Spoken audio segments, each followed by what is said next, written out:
Hi everybody, how's it going? I'm Jack Devine. Thanks again for stopping by. Today on Jacksnax, we're going to talk about this, my Strat. Okay, a lot of videos I've cut have been made on this guitar, and I get tons of inquiries about, its origins and what I've done to it over the years and how come it sounds like it sounds. There's really no great secrets, so I'm happy to share. So here we go. Okay, it is a 1986 or 1987, I'm not quite sure. I think it's an 87, believe it or not. US vintage reissue. So it's like one of the first 57 reissues that they came out with. I believe it's made back at the old plant. You can tell like that's because of the crappy version of the arm contours and the cutaways. They're not as profound as they are on the latter guitars, which obviously I think is somewhat less desirable from an aesthetic perspective, but doesn't seem to really hinder this guitar in any real way. It's had quite a bit of work done to it over the years, but not for any reason other than it was in need. Okay, so the most key component I think that's going on this guitar is the pickup choices there and the jumbo frets. That's really the things that really have made this guitar such a good friend to me. So in the neck position, this is a DiMarzio Virtual Vintage Heavy Blues, which is a pickup that most people actually don't like. It's somewhat passe, but at the time when I got this guitar, which is almost 20 years ago, it was somewhat cutting edge. Anyway, it is a noiseless pickup, so it allows me to stack gain up on top of it, and it has a lot of upper end clarity and low end oomph, so it sounds nice for like kind of a kind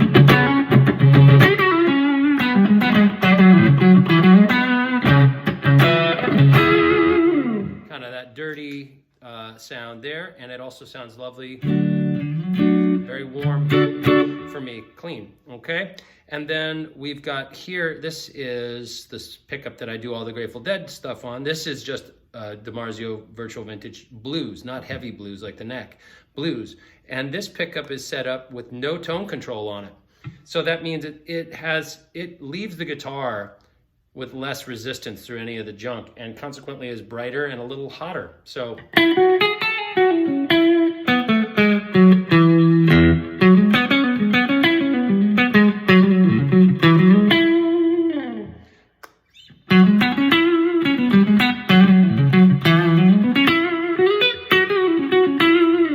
pickup is on that tone control.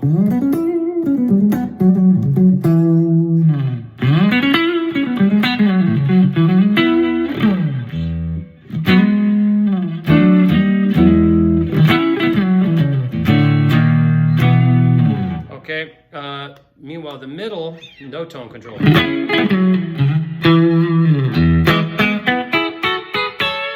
Rationale behind that is, generally speaking, I like that pickup to be bright and clear, and I like to be able to control this for octave effects, which sound better with the tone all the way rolled off, and I desperately need there to be a tone control that's just solely controlling the bridge pickup. It turned out to be a benefit that it doesn't dull the sound at all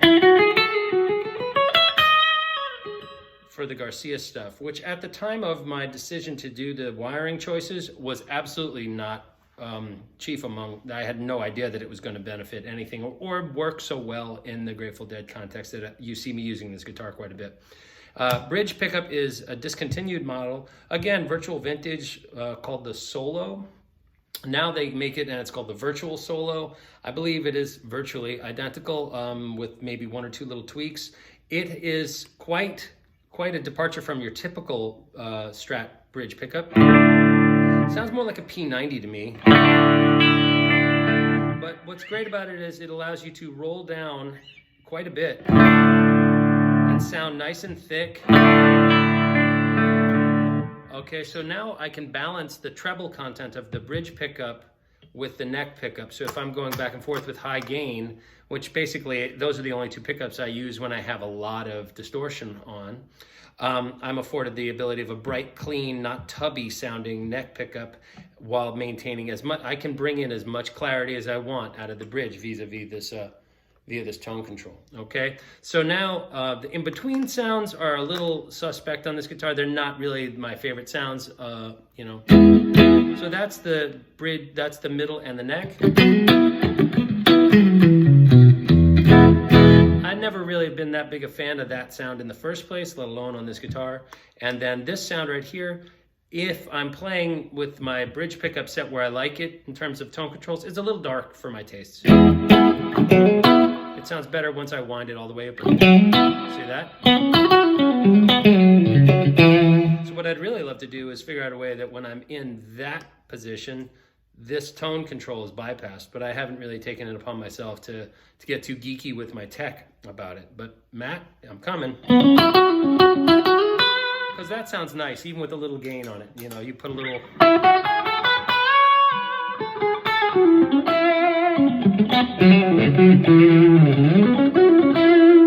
Right? That sounds pretty.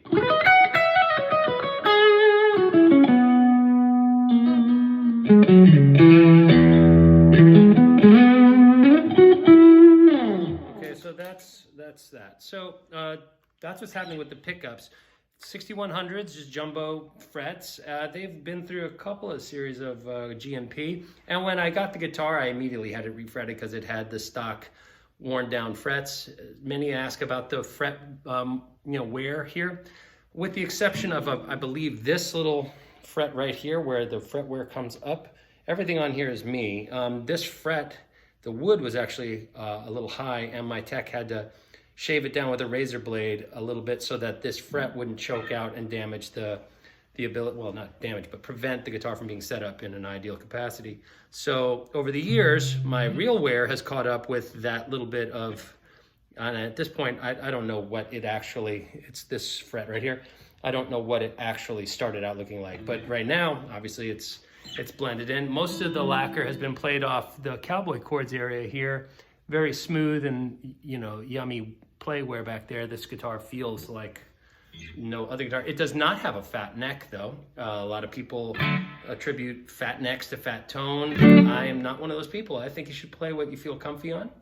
The nut has been replaced with bone and is currently, I think, rocking a shim, which again, verboten for most tone chasing nerd types. The neck has been off and on so many times that it had to be doweled and re-drilled and reattached. And I think there's been some monkey business down here with the trem unit. I believe that the screws were actually installed at the factory at the wrong place and needed to be moved a little bit for better intonation.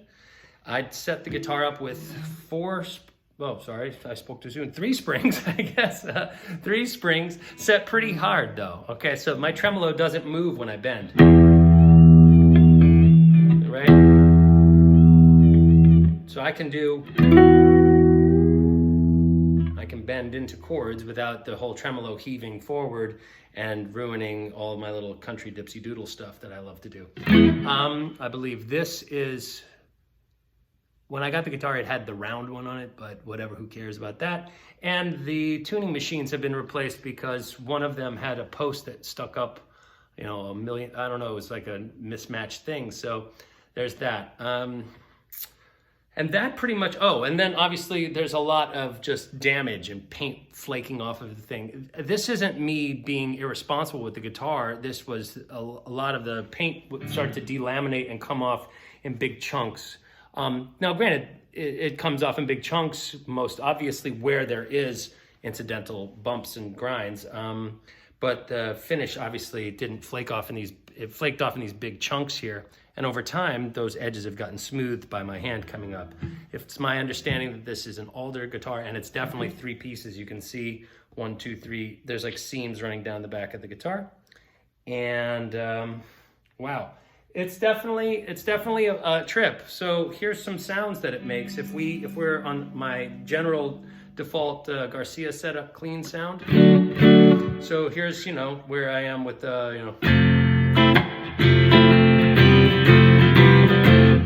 Okay, then I can always add a little delay. Just 1 or something like that, no big deal.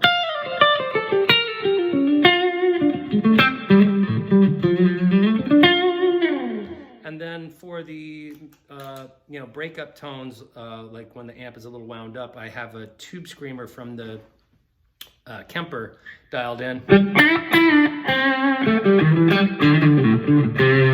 So that doesn't come in handy for that. That's nice for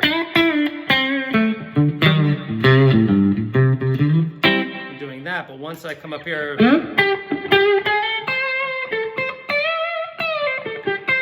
I like a little bit of breakup, and then that's like a back slap or slap back. It's more like it's hitting the back wall of the room, just very dull, but it helps also create, it in turn creates more reverb, and so you get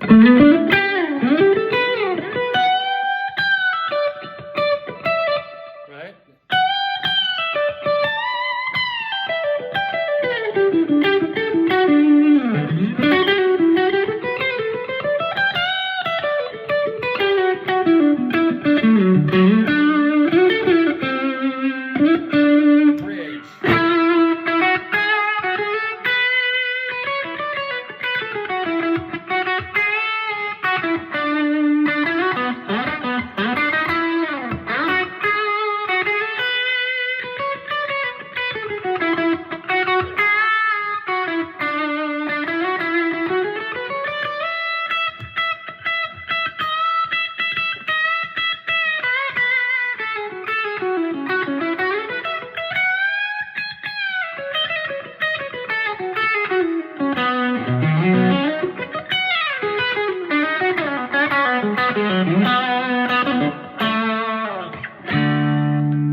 Back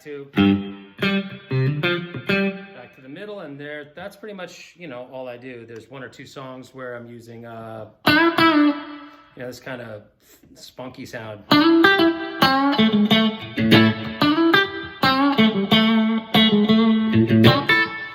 That kind of sound. All right, and that's my Strat. It probably weighs around 7.5 pounds or something like that. And I mean, it's definitely not all original, but it's a super friendly and fun guitar to play. All my friends who play it, they comment on how broken in and lovely and wonderful it plays. But it's not your traditional Strat, and it certainly doesn't sound like the ideal vintage Strat by any stretch. When I take Strats that have more traditional setups and plug them into my rig, definitely doesn't just immediately work. So, that's something you should always take with a grain of salt when you see me playing, is like, oh, that's Jack's rig. So anyway, I hope that demystifies and answers any questions that steady viewers are having about this guitar. Oh, the other thing, everybody always asks me about this silly little sticker that's here. It's really funny, but these screws that are there underneath the pickup, to control their height, my hand rests right there when I play a lot. And by connecting my hand and then touching here, there's actually a small amount of electrostatic energy that translates into a very faint little sound, like a very, very faint thing, but it drives me bonkers. So I was trying to figure out how to do it, because the guitar is properly shielded and grounded inside. But just by touching your guitar, and it was like a rhythmically occurring thing, like it would always precede certain notes, and I was like going nuts about it because I'm somewhat retentive about that. I figured out, if I just take one of these smiley face stickers, this one's faded. They start out, this one you could see started out kind of red. And every couple of string changes, I'll peel it off, clean off the pick guard, and take another one. And it's a circle. So you just make a little slit in the top of it, slide it in the hole, and then fold it down, and it covers that screw, and it stops the electromagnetic field or whatever, that static sound of this kind of thing going like slight grounding connection kind of sound. Anyway, that should pretty much demystify any and all questions regarding this old war horse of mine, but I love her. Mwah. All right, take care, everybody, and thanks again for all your subscriptions and contributions and help and following, my channel grow over the last couple of years. I really do appreciate it. You guys are the backbone of what's helping me get through stuff during this COVID thing. This is just it's an amazing community that, started out of this terrible situation. But I really do thank you very much for your, involvement and your kindness over the years. And I hope I can continue to help you down your musical path. Okay, I'll see you soon. Cheers from Brooklyn. Signing off. Jack here. Bye-bye.